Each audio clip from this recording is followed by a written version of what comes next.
로마서 21번째 시간입니다. 오늘 말씀은 하나님의 주권과 약속이라는 제목입니다. 여러분, 운명을 믿으십니까? 운명. 이 세상 사람들에게 이 운명이라는 단어 마음속에 깊이 각인되어 있죠. 그래서 이런 말 자주 하지 않습니까? 우리의 만남은 운명적 만남이야. 혹시 결혼 프로포즈 이렇게 하신 분 계시지 않습니까? 그리스도인으로서 이런 운명론에 대해서 우리는 어떻게 이해할까요? 사실 결론부터 말씀드리면 우리는 운명론을 거부해야 됩니다. 그래서 교회에서는, 우리 신앙에서는 무슨 단어를 쓰죠? 운명론 대신 섭리라는 단어를 쓰죠. 하나님의 섭리, 하나님의 인도하심이라는, 하나님의 함께하심이라는 그 단어로 우리의 삶에 일어난 일들을 이해합니다. 왜 이렇게 말하냐면, 이 운명론의 위험한 점이 그런 부분이죠. 어떤 일이 일어났어요. 그러면 이것을 다 운명론에 대입하는 거예요. 그건 너의 운명이었어. 이건 나의 운명이야. 정해진 미래를 살고 있는 거예요. 다만 모를 뿐이죠. 그래서 사람들은 어떻게 행동하죠? 두려워하거나 걱정합니다. 그래서 그걸 해결하기 위해 누굴 찾아가요? 철학관을 찾아가요. 사주, 또 점, 또 역술인에게 찾아가서 별자리를 보고, 혹은 이름, 태어나는 시, 이걸 통해서 미래를, 운명을 미리 알고 싶어 해요. 여러분, 이것이 인간의 행동이죠. 그 기저에는 운명론을 믿기 때문에, 정해진 미래를 살고 있기 때문에 미리 미래를 알고 싶어서 그런 행동을 하는 것이죠. 이런 운명론적 관점으로 보면 오늘 본문을 쉽게 이해할 수가 있습니다. 여러분, 오늘 본문 읽으면서 이해가 잘 되셨어요? 로마서 이 9장 말씀을 이해하기가 쉽지가 않아요. 목회자인 저도 한 번 읽어서는 잘 이해가 안 됩니다. 사실 신학 공부를 하고 이 로마서 전체를 이해하고 이 공부를 하지 않으면 쉽게 이해할 수 없는 내용들이죠. 특히 아주 민감하고 아주 어려운 주제가 담겨 있기 때문이에요. 그 질문이 바로 오늘 세 가지인데, 제가 자막을 준비했는데 함께 읽어볼까요? 첫 번째 질문 같이 읽어보겠습니다. 시작. 이스라엘 민족으로 태어난다면 다 구원받은 것인가? 그런 질문 있지 않아요? 이스라엘 민족으로 태어나면 다 구원받은 것이 아닌가? 왜? 하나님의 선택된 민족이니까. 운명론으로 이해하면 이스라엘 부모, 유대인의 부모 아래 태어나면 구원받게 되는 거 아닌가? 이런 생각을 하게 되는 거죠. 두 번째 질문이 이거예요. 하나님은 불공평한 분이신가? 아니, 운명론자면 어떤 사람은 부자로, 어떤 사람은 가난하고, 어떤 사람은 건강하게, 어떤 사람은 아프게. 그러면 운명론으로 생각한다면, 그런 운명을 타고났다면 하나님 불공평한 분이 아닌가, 이렇게 해석할 수 있잖아요. 세 번째 질문은 이거예요. 16절을 보면 이런 말을 해요. 사람의 의지나 노력은 구원과 상관이 없는 것인가? 사람의 의지와 노력이 하나님의 구원과 상관이 없는 것인가? 그럼 내가 막 열심히 신앙생활하거나 믿으려고 노력하거나 이런 노력은 아무 의미 없는 것이 아닌가? 왜? 이미 결정된 것이기 때문에 이런 질문을 할 수밖에 없는 거죠. 이런 질문이 있기 때문에 오늘 본문이 이해가 쉽지 않은 거예요. 사실 저도 이런 질문이 있었고, 그런 질문이 정말 제 마음속에 가득했을 때 신학교를 다녔어요. 그래서 특히 이제 조직신학이라고 하는 신학 시간이 있는데 주로 이런 질문들을 다룹니다. 그래서 이런 질문이, 이런 주제가 나오면 막 토론을 하는 거예요. 교수님과도 토론하고 서로 동기들끼리도 토론하고, 막 그 토론이 이어져서 막 밤새도록 얘기하기도 하고, 그러다 새벽기도 빠져먹기도 하고, 일부러 이 토론이 너무 재밌어서 수업 시간에 의도적으로 이런 말도 안 되는 질문을 해서 교수님이 괴롭히기도 하고, 그러면 교수님이 복수하는 마음으로 막 과제물을 더 많이 내줘서 책 읽게 하고, 뭐 이런 일이 반복됐던 기억이 납니다. 그래서 신학교 기간이 굉장히 힘들었어요. 이런 일들이 반복해서. 제가 이제 이런 화두를 던지는 이유는 바울 사도가 지금 이 얘기를 하고 있는 거예요. 그 당시 사람들이 가지고 있던 생각이 우리와 생각이 너무나 비슷했고, 우리도 이런 질문 때문에 흔들리고 넘어질 수 있기 때문이죠. 그래서 바울 사도는 환난과 고난, 그리고 많은 철학자들이 그들의 지식을 통하여 우리의 믿음을 흔들고, 그런 위협 속에서 로마서를 통해서 신앙의 기초가 무엇인지, 원리가 무엇인지를 설명하고 있는 것이죠. 그리고 하나님이 어떤 분이신지를 말해주고 있는 거예요. 그래서 지난주에 우리가 뭘 배웠죠? 하나님의 예정과 선택에 대해서 배웠어요. 그리고 하나님께서 우리를 영화롭게 하실 것이라는 구원의 단계를 배웠습니다. 그 구원의 단계를 6개의 단어로 요약할 수 있는데, 첫 번째는 예정이에요. 하나님이 우리를 예정하신 줄 믿습니다. 아멘. 여러분 한 사람을 예정하셨어요. 그리고 선택하셨어요. 택하셨어요. 아멘. 그 다음에 뭐 하셨죠? 부르셨어요. 소명이죠. 부르셨어요. 자, 이 부르심까지는 하나님이 하실 일이에요. 그런데 구원에 이르기 위해서는 인간은 뭘 해야 되죠? 네, 믿음을 가져야 되는데 그게 뭐예요? 예수 그리스도를 영접하는, 구원자로 믿는 믿음이 필요해요. 그러니까 하나님이 우리를 부르셨기 때문에 부르심에 반응하는 반응, 그 반응에 따라서 그 다음에 따라오는 성화와 영화가 결정되는 거죠. 그러면 성화라는 단계는 뭐가 필요하냐면 인간의 순종이 필요합니다. 영화롭게 되는 건, 이건 하나님의 영역이죠. 예수 그리스도가 재림하실 때 우리는 영화롭게 될 거예요. 그래서 이 5가지 단어에 우리가 해야 될 단계가 구원과 성화입니다. 그래서 제가 준비한 문장 한번 읽어보겠습니다. 소명에는, 시작. 소명에는 믿음이 필요하고 성화의 삶에는 순종이 필요하다. 아멘. 자, 그러면 여러분이 예수님을 영접하셨습니까? 하나님의 자녀가 되었습니까? 이것은 하나님의 부르심, 콜링에, 소명에 믿음으로 응답한 거예요. 그래서 하나님의 구원을 받게 된 것이죠. 그런데 이렇게 구원을 받고 난 이후에 우리가 성화의 삶을 살기 위해서는 반드시 뭐가 필요합니까? 하나님의 뜻에 순종하는 순종이 필요해요.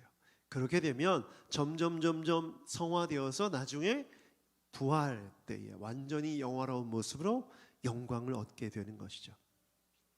자, 이 전체적인 맥락을 이해하고 오늘 본문을 보면 처음에 나눴던 3가지 질문에 대한 답을 먼저 찾겠습니다. 첫 번째 질문이 뭐였죠? 이스라엘 민족으로 태어나면 다 구원받는 것인가? 이 내용을 바울 사도가 4절부터 13절까지를 설명합니다. 유대인으로 태어나면 다 구원받은 것이 아닌가라는 질문을 할 수가 있어요. 그런데 바울 사도는 뭐라고 말하냐면, 하나님께서 이스라엘을 선택하셨고 예정하셨지만 그 혈통에 태어난다고 해서 다 구원받는 것은 아니다. 그들이 하나님의 자녀의 신분이 있고 하나님을 모시는 영광이 있고 하나님과 맺은 언약이 있고 율법과 예배와 하나님의 약속을 받았고 예수님 또한 유대인으로 태어나셨지만 유대인들의 혈통으로 태어났다고 해서 다 구원받는 것은 아니다. 그 예로 이삭과 리브가를 예로 듭니다. 오늘 6절부터 7절까지, 본문의 6절부터 7절 먼저 읽어보겠습니다. 시작. 그러나 하나님의 약속의 말씀이 패했다고는 할 수 없습니다. 이스라엘에게서 태어난 사람이라고 해서 다 이스라엘 사람이 아니고 아브라함의 자손이라고 해서 다 그의 자녀가 아닙니다. 다만 이삭에서 태어난 사람만을 너희의 자손이라고 부르겠다 하셨습니다. 왜 이삭의 자손만을 부르겠다 하셨냐? 8절을 보면 8절, 9절 읽어보죠. 시작. 이것은 곧 육신의 자녀가 하나님의 자녀가 되는 것이 아니라 약속의 자녀가 참 자손으로 여겨지리라는 것을 뜻합니다. 그 약속의 말씀은 내년에 내가 다시 올 때쯤에는 사라에게 아들이 있을 것이다 한 것입니다. 아멘. 약속에는 뭐가 필요해요? 서로 간에 믿음이 필요하죠. 제가 여러분에게 약속하겠습니다. 1년 뒤에 여러분에게 100만 원씩 드리겠습니다.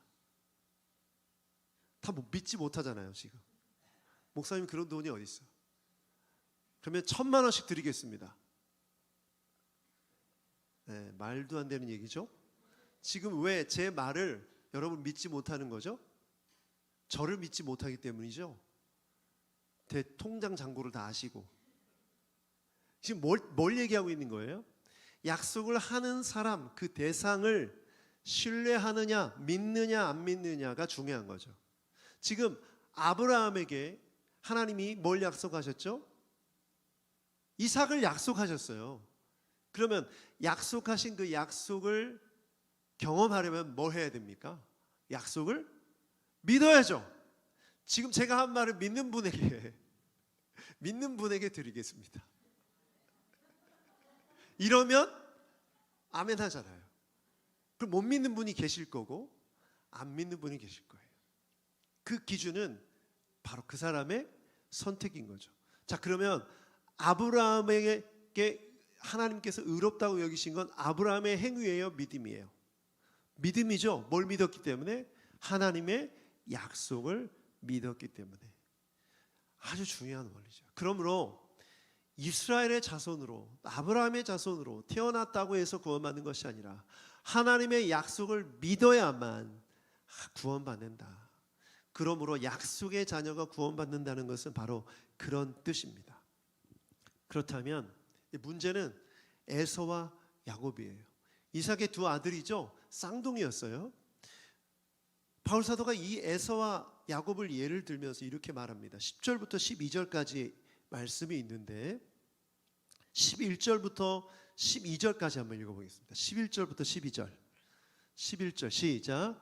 그들이 태어나기도 전에 무슨 선이나 악을 행하기도 전에 택하시람이라는 원리를 따라 세우신 하나님의 계획이 살아있게 하시려고 12절 또 이러한 일이 사람의 행위에 근거하는 것이 아니라 부르시는 분께 달려있음을 나타내시려고 하나님께서 리브가에게 말씀하시기를 형이 동생을 섬길 것이다 하셨습니다.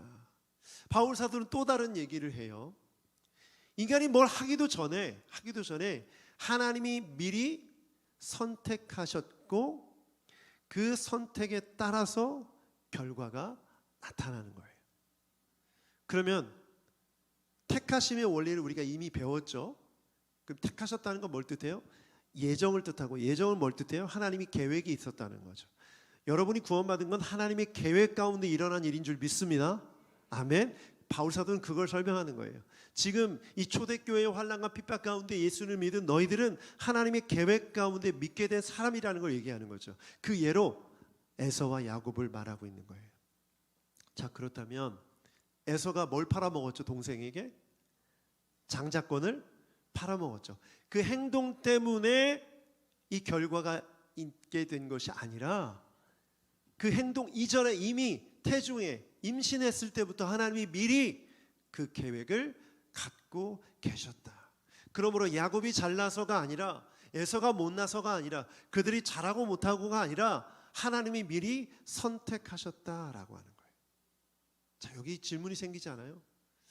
그럼 나는 선택받았고 저 사람은 선택 못 받았나? 바울 사도는 이 얘기를 왜 하고 있는 것이지? 그런 질문이 생기죠. 그래서 두 번째 질문으로 연결되는 거예요. 그 질문이 뭐냐면 하나님은 불공평하신가? 아니, 에서 입장에서 억울하지 않아요? 장자권을 팔아먹어서 그렇게 된 거라면 내 실수라면 인정할 수 있어요. 그런데 내가 뭘 하지도 않았는데 내 존재가 생기기 이전부터 그런 계획을 갖고 계시다면 하나님 불공평하시지 않나요? 그런 생각 들지 않아요? 여기서 여러분이 끄덕여야 그 다음으로 넘어가요. 절대 의심이 없어요? 그런 생각 안 들어요? 여러분 자연스럽게 그런 생각이 들 수밖에 없죠. 왜 나는 선택받고 저 사람, 나는 왜 선택하지 않으셨냐라는 생각을 에서의 입장에서 할 수 있는 거죠. 여러분 또 이스마엘 아시죠? 이스마엘 입장에서 아브라함의 아들임에도 불구하고 이스마엘 입장에서 그런 얘기를 할 수 있어요. 왜 나는 약속의 자녀가 아니냐는 거죠. 나도 아브라함에서 태어났는데 뭘 해보기도 전에 이렇게 미래가 결정된 건 억울하지 않은가? 하나님이 선택받지 못한 사람의 입장에서 그에 대해서 15절에 바울이 이렇게 대답합니다. 15절 같이 한번 읽어보죠. 시작. 하나님께서 모세에게 말씀하시기를 내가 긍휼히 여길 사람을 긍휼히 여기고 불쌍히 여길 사람을 불쌍히 여기겠다 하셨습니다. 이 말씀은 출애굽기 33장 19절 말씀을 인용한 것인데 19절 말씀을 제가 준비했어요. 여기에 아주 중요한 단어가 문장이 나와요. 오늘 본문의 이 근원이 된 19절 함께 읽어보죠. 시작. 주님께서 대답하셨다. 내가 나의 모든 영광을 내 앞으로 지나가게 하고 나의 거룩한 이름을 선포할 것이다. 나는 주다. 은혜를 베풀고 싶은 사람에게 은혜를 베풀고 불쌍히 여기고 싶은 사람을 불쌍히 여긴다. 여러분, 핵심 문장이 뭔가 같아요? 나는 주다예요. 나는 주다. 하나님이 주권자이다. 내가 주권자이다. 지금 그걸 말하고 있는 거예요. 그러므로 인간적 관점에서 보면 불공평하지만 하나님의 관점에서 보면 하나님의 주권적인 선택이에요. 이것을 하나님의 섭리라고 말하고 은혜라고 말하는 것이죠. 그렇기 때문에 내가 어떤 행위나 노력으로 된 것이 아니기 때문에 선택받은 자는 은혜로 여겨야 하는 거고, 선택받지 못한 자는 어떻게 여겨야 됩니까? 하나님의 주권을 인정하고 받아들여야 되는 거예요. 선택받은 자나 선택받지 않는 자나 하나님의 주권을 인정해야 되는 거죠. 그래서 세 번째 질문과 연결됩니다. 함께 읽어보겠습니다. 여기서 시작. 사람의 의지나 노력은 구원과 상관이 없는 것인가? 바로 하나님의 주권적 선택에 있다면 내가 뭐 노력하고 애쓰고 열심히 해봐야 아무 소용이 없는가라는 질문까지 이어지게 되는 거예요. 여러분, 이 맥락, 세 가지 질문을 통해서 이어지는 맥락을 잘 따라오셔야 됩니다. 이에 대해서 바울 사도는 뭐라고 얘기합니까? 바울 사도가 하는 얘기는 뭐냐면 16절이에요. 같이 한번 읽어보겠습니다. 16절 시작. 그러므로 그것은 사람의 의지나 노력에 달려있는 것이 아니라 하나님의 자비에 달려있는 것입니다. 하나님의 자비에 달려있는 것이다. 자, 그러면 하나님의 선택에는 뭐가 있다는 거예요? 하나님의 성품, 하나님이 어떤 분이신가와 연결되어 있다는 거예요. 하나님은 어떤 분이시죠? 무자비한 분이 아니라 자비하신 분이다. 하나님은 악한 분이 아니라 선하신 분이시다. 그렇다면 하나님의 주권적 선택의 근본에는 하나님의 사랑과 선함과 자비와 긍휼이 있다는 거죠. 여러분, 이걸 믿으십니까? 우리가 하나님을 믿는다고 했을 때 그냥 덮어놓고 그냥 무조건 믿어가 아니라 하나님이 어떤 분이신지를 믿는 거죠. 저는 믿습니다. 하나님은 자비의 하나님이신 줄 믿습니다. 선하신 하나님이신 줄 믿습니다. 그러므로 하나님의 주권적 선택은 옳은 것이에요. 좋은 것이에요. 여러분, 이게 굉장히 중요해요. 그것을 설명하기 위해 바울 사도는 바로, 이집트의 바로를 말합니다. 여러분, 우리가 이제 성경을 읽다가 좀 실수하는 부분이 뭐냐면 바로 왕이라고 표현을 쓰는데, 바로 왕이라고 하면 바로가 이름 같고 왕의 호칭이잖아요. 근데 이집트의 왕을 바로라고 말했죠. 그렇기 때문에 이집트의 왕, 그 호칭이라는 것을 기억하셨으면 좋겠어요. 사람 이름이 아닙니다. 자, 이집트의 바로, 특히 출애굽을 할 때 10가지 재앙을 받았던 그 바로에 대해서 이렇게 말씀하셨어요. 출애굽기 9장 16절을 보면 이렇게 말씀 기록하고 있습니다. 시작. 너에게 나의 능력을 보여주어 온 세상에 나의 이름을 널리 알리려고 내가 너를 남겨두었다. 이 구절을 인용하면서 오늘 본문의 17절부터 18절 읽어보겠습니다. 오늘 본문의 17절 18절 시작. 그래서 성경에 바로를 두고 말씀하시기를 내가 이 일을 하려고 너를 세웠다. 내 이름을 온 땅에 전파하게 하려는 것이다 하셨습니다. 18절. 그러므로 하나님께서는 긍휼히 여기자 하는 사람을 긍휼히 여기시고 완악하게 하시고자 하는 사람을 완악하게 하십니다. 하나님의 주권을 설명하면서 바울 사도는 바로를 예를 듭니다. 하나님의 주권으로 바로를 완악하게 하셨다는 거예요. 하나님의 역사를 이루기 위해 그를 완악하게 하셨다. 여러분, 이 말씀에 의하면 하나님은 주권적인 선택으로 사람을 완악하게도 하고 사람을 긍휼히 여기기도 한다. 이런 논리가 성립이 되죠. 그렇죠? 그렇다면 나는 하나님께서 나를 긍휼히 여기시는가? 아니면 자비롭게 여기시는가? 그걸 나타나기 위해 선택받았는가? 아니면 나를 완악하게 하기 위해 선택하셨는가? 그런 질문이 생깁니다. 중요한 점은 뭐냐면 하나님께서 주권적 선택을 어떤 사람은 완악하게 하시고 어떤 사람은 자비롭게 여기셔서 뭘 하신다는 거예요? 목적. 오늘 본문을 통해서 말하고 있죠. 하나님의 능력과 하나님의 이름을 전파하게 하시려고. 17절 말씀이 있어요. 17절 본문 읽어보겠습니다. 시작. 그래서 성경에 바로를 두고 말씀하시기를 내가 이 일을 하려고 너를 세웠다. 곧 너로 말미암아 내 능력을 나타내고 내 이름을 온 땅에 전파하게 하려는 것이다. 바로를 선택해서 그를 완악하게 하신 이유가 뭐라고요? 하나님의 이름과 능력을 전파하게 하시려고. 여러분, 이 내용이 정말 중요합니다. 하나님은 하나님의 주권적 선택을 통해 하나님의 능력과 하나님의 이름을 알리시는 분이신 줄 믿습니다. 자, 그렇다면 이 세 가지 질문에 대한 답을 우리가 들어서 일단 간략하게. 그렇다면 이걸 우리의 삶에 어떻게 적용할 것인가? 오늘 첫 번째, 구원은 유전되지 않습니다. 아멘. 구원은 유전되지 않습니다. 바울이 지금 동족을 너무나 사랑하는 마음을 표현했어요. 이제 다음 주에 우리가 배우게 될 본문에도 그 동족 이스라엘에 대한 바울의 마음을 표현합니다. 그러나 자신의 동족이 하나님께 선택된 민족이지만 다 구원받는다고 말하지 않아요. 그들이 하나님의 약속을 믿고 그분을 믿을 때 하나님의 자녀가 된다는 것을 말하고 있어요. 그래서 갈라디아서 3장 26절을 보면 이런 말씀이 기록되어 있죠. 시작. 여러분은 모두 그 믿음으로 말미암아 그리스도 예수 안에서 하나님의 자녀입니다. 아멘.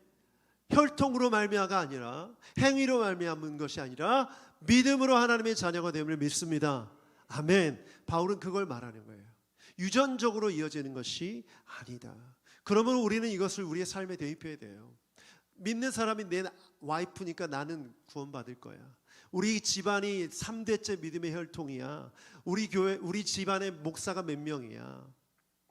이런 걸로 구원받을 수 없다는 거예요. 여러분, 이런 말, 집안에 너 누구고 뭐 어떤 사람이 어디 있고 이런 걸로 우리의 영혼이 구원이 결정되지 않는다는 것을 반드시 기억하시길 바랍니다. 저의 외숙모님이 편찮으신데 위로하고 또 기도해 주기 위해서 갔더니 외숙모님이 아주 자랑스럽게 말하더라고요. 우리 조카가 2명이 목사라고. 근데 본인은 아직 예수님 영접하지 않으셨어요. 조카가 2명이 목사라고. 그걸 몇 번 말하시는지 몰라요. 근데 구원받는 믿음은 조카랑 상관이 있습니까? 아무 상관이 없죠. 아무리 자녀가 신앙생활을 열심히 해도 부모와는 상관이 없어요. 아무리 부모가 신앙생활을 열심히 해도 상관이 없어요. 자기 믿음이죠. 구원받는 믿음은 그 사람의 믿음이에요. 혈통으로 뭐 관계로 절대 연결되어 있지 않습니다. 물론 영향은 줄 수 있고 받을 수 있어요. 영향은. 그러나 구원에 이르는 영향은 아니에요. 우리가 서로를 위해 기도하죠. 그러나 그것이 그 사람의 영혼의 구원과는 관계가 없다는 거예요. 어떤 분이 이런 표현해요. 대한민국을 얘기할 때 교회가 몇 개고 믿는 사람이 몇 명이고 기도하는 사람이 이렇게 있으니 망하지 않을 것이다. 여러분, 그것과 관계 없다. 여러분, 대한민국의 주권은, 이 나라의 주권은 하나님께 있기 때문에 그것과 관계가 없어요. 만약 그것과 연동된다면 우리 의고 우리 자랑인 거죠. 인간이 자기 의를 드러내고 자기를 자랑할 수 있는 구조가 돼버리는 거예요. 여러분, 겸손하게 하나님의 주권을 인정하고 그분 앞에 나아가는 것이 우리가 해야 될 태도인 줄 믿습니다. 여러분, 그래서 숫자나 뭐 내가 가진 배경이나 혈통이나 이런 거 자랑할 필요가 없어요. 소돔과 고모라가 10명이 없어서, 의인 10명이 없어서 멸망했습니다. 하나님이 보실 때 이 땅에 정말 하나님이 의롭게 보시는 하나님의 사람들, 하나님의 주권을 온전히 신뢰하고 있는 사람들만 있다면 그 숫자는 아무 상관이 없는 거죠. 저는 우리 새누리교회도 마찬가지라 생각해요. 우리 교회의 교세가 중요한 것이 아니라 정말 하나님의 주권을 인정하고 신뢰하고 그분만을 따르는 그리스도인이 적은 숫자지만 그런 사람이 있다면 우리 교회는 하나님께서 기뻐하시는 교회, 하나님의 역사와 하나님의 이름을 드러내는 교회가 될 줄 믿습니다. 두 번째는 하나님의 주권을 전적으로 신뢰해야 됩니다. 하나님의 주권을 전적으로 신뢰해요. 이게 당연한 말이지만 아주 예민하고 민감한 주제예요. 왜냐하면 이 말을 잘못 오해하는 사람들이 있기 때문이에요. 운명론적으로 받아들이는 사람이에요. 운명론적으로 받아들여서 하나님의 주권을 오해하는 거죠. 하나님의 뜻이니까 내가 실패한 것에 대해서, 내가 힘든 상황에 대해서, 우리 자녀가, 우리 부모가 내 인생이 어려운 것에 대해서, 사업이 실패한 것에 대해서 운명론적으로 받아들이는 거예요. 뭐를? 하나님의 주권을. 이게 다 하나님의 주권 아래 하나님이 나에게 이렇게 한 것이라고 받아들이는 거고, 또 운명론적으로 이해해서 내가 살아가는 미래는 정해진 미래고 바꿀 수 없다는 거 생각하는 거죠. 그러다 보면 하나님을 향한 불만이 생기고 오해가 생기고, 그래서 기도도 하지 않게 되고 영적으로 아주 나락에 들어갈 수 있는 것이죠. 여러분, 그래서 기억해야 될 게 두 가지예요. 첫 번째는 내가 아니라 하나님이 주권자이심을 날마다 인정하시길 바랍니다. 아멘. 주인이 바뀌었어요. 우리가 예수님을 믿을 때 내 삶의 주인이 내가 아니라 하나님이신 줄 믿습니다. 여러분, 이것이 정말 중요해요. 두 번째는 이제 주권이 바뀌었으니까 그 주권자는 어떤 분이신가?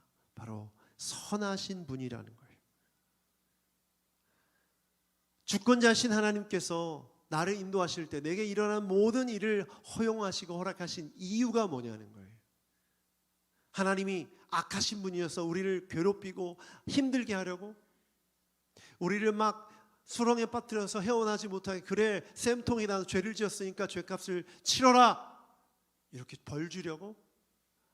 아니에요. 하나님 어떤 분이시라고 했죠? 선하신 분이세요. 자비하신 분이세요. 인자하신 분이세요. 모든 것이 합력하여 선을 이루시는 분이신 줄 믿습니다. 왜죠? 선하신 하나님이기 때문이에요. 악하신 분이라면 악을 이루기 위해 우리를 고통 가운데 빠뜨리겠죠. 오히려 돈을 잘 벌게 하고 잘 살게 할 수도 있어요. 악을 이루기 위해. 왜냐하면 그렇게 하면 더 타락하니까.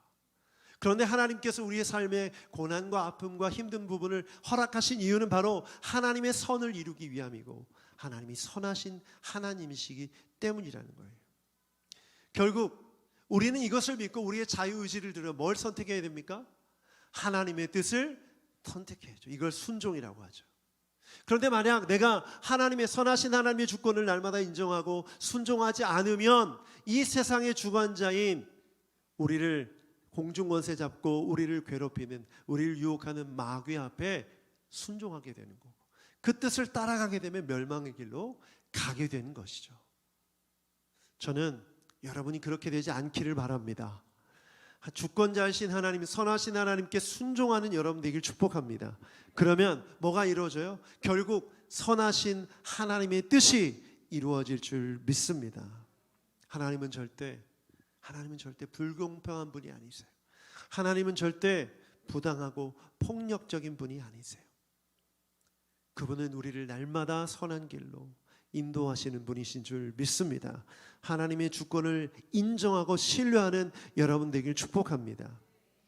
그러므로 우리가 하지 말아야 될 일이 뭐냐면 비교하는 거예요. 하나님의 주권을 인정하는 사람은 비교하지 않아요. 저 사람과 나를 비교하지 않아요. 성도 안에서 다른 사람과 나를 비교하지 않아요. 교회와 교회를 비교하지 않아요. 여러분, 비교를 멈추십시오. 마귀가 너무나 좋아하는 거예요.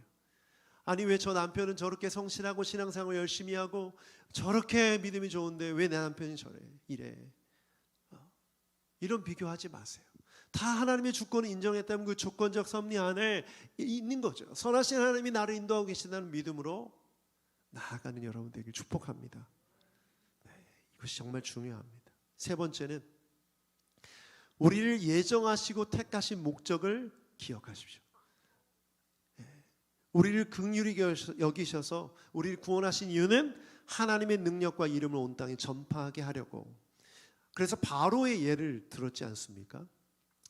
그런데 이 바로의 예를 들면 우리가 참 오해할 수 있어요. 어떤 사람은 믿지 않기로 선택한, 하나님께서 완악하기로 선택한 사람들이 있을 수 있다. 그러면 지금 우리가 살아가는 이 세상에서 저 북한의 김정은, 김일성 이런 사람들 그 누구죠? 김정은 아버지? 김일성이에요? 김정일. 네, 죄송합니다. 제가 반백살이 넘다 보니까 사람 이름이 잘 생각이 안 나요. 그런 이런 악한 이 지도자들은 하나님이 일부러 완악하게 하셔서 지옥에 빠뜨리려고 심판하시려고 선택한 사람들인가? 여러분 어떻게 생각하세요?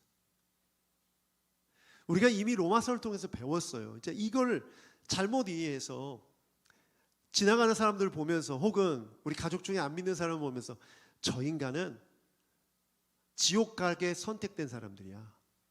이런 판단, 이런 정죄 하면 됩니까? 안 됩니까? 사실 우리는 이미 배웠죠.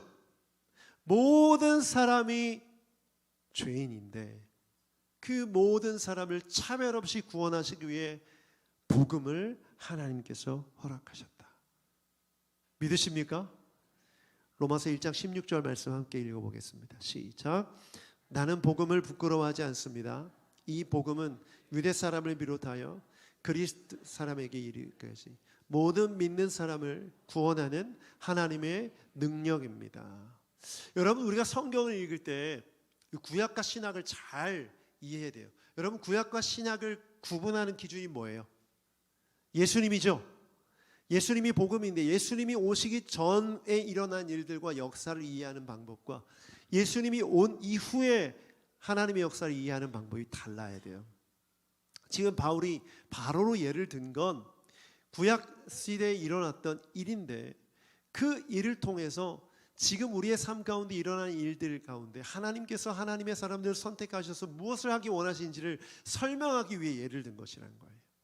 또 중요한 점은 바로가 그 재앙, 10가지 재앙을 보면서 바로가 어떻게 했어요? 교만했죠. 사실 재앙 한 번으로 끝날 수도 있는 일이었어요. 이스라엘 백성들 놓아주면 되는 거고 바로 또한 하나님 앞에 회개하고 하나님을 영접할 하나님을 받아들일 수 있는 기회가 있었던 거예요. 그런데 그가 어떻게 했죠? 교만하여서 이스라엘 백성들을 놓아주지 않았어요.